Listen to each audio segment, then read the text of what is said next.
അവനെ തൂക്കിക്കൊല്ലാൻ തന്നെ കോടതി വിധി പ്രഖ്യാപിച്ചു. നമുക്ക് അത് സന്തോഷമാണ്. എനിക്കിപ്പോൾ തൂക്കിക്കൊല്ലാൻ തന്നെ വിധിച്ചു. ഇത്ര നാൾ എനിക്ക് ഭയങ്കര പ്രയാസമായിരുന്നു, കാരണം ഇത്രയും കാലം നീണ്ടു പോയതുകൊണ്ട്. അപ്പോൾ എന്താവും എന്നുള്ളൊരു ജ്വരമായിരുന്നു. ഇന്നിപ്പോൾ അത് വിധി പ്രഖ്യാപിച്ചു, അവനെ തൂക്കിക്കൊല്ലാൻ തന്നെ പ്രഖ്യാപിച്ചു. നമുക്ക് കേസ് അനുകൂല്യമായി വിധി. എത്രയും വേഗം തൂക്കിക്കൊല്ലാൻ തന്നെയാണ്, ഇനിയും വെച്ചുകൊണ്ടിരിക്കാൻ പാടില്ല.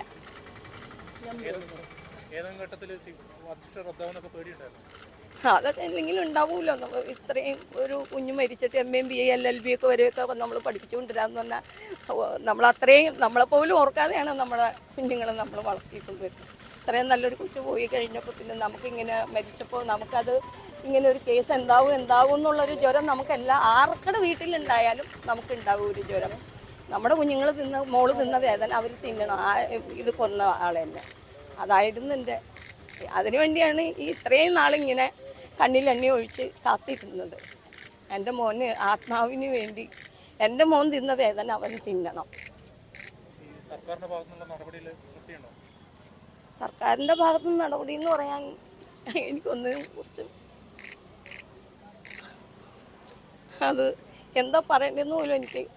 സർക്കാരിനെന്ന് പറഞ്ഞു കഴിഞ്ഞാൽ ഇപ്പോഴത്തെ നമ്മുടെ സർക്കാർ ഇപ്പോൾ ഇന്ന് ഈ വിധി നമുക്ക് അനുകൂലമായതുകൊണ്ട് നല്ല സർക്കാർ വരുന്നു എന്നാണ് നമ്മൾക്ക് പ്രതീക്ഷിക്കാം. പെരുമ്പാവൂർ ഇടയ്ക്ക് പോകുന്നുണ്ട്. പിന്നെ ഞാൻ ഇവിടെ എറണാകുളത്ത് ചെറിയൊരു കച്ചവടമൊക്കെ ചെയ്ത് ജീവിക്കുന്നു. പൊട്ടി കുട്ടികളൊക്കെ പൊട്ടിക്കുന്ന മോര് സംഭാരം, അങ്ങനെ നമ്മൾ വേലെടുത്താലല്ലേ ജീവിക്കാൻ പറ്റുള്ളൂ. ആരോട് കൈയിട്ടാൻ പോകുന്നുണ്ടല്ലോ. അതാണ്. വക്കീലുമാരൊക്കെ എല്ലാവരും നല്ല വക്കീലുമാരാണ്, നന്നാക്കി പോവാം. ഇതുവരെ ഇപ്പോൾ വിധി പ്രഖ്യാപിച്ചതുവരെ നല്ല വക്കീലുമാരാണ്.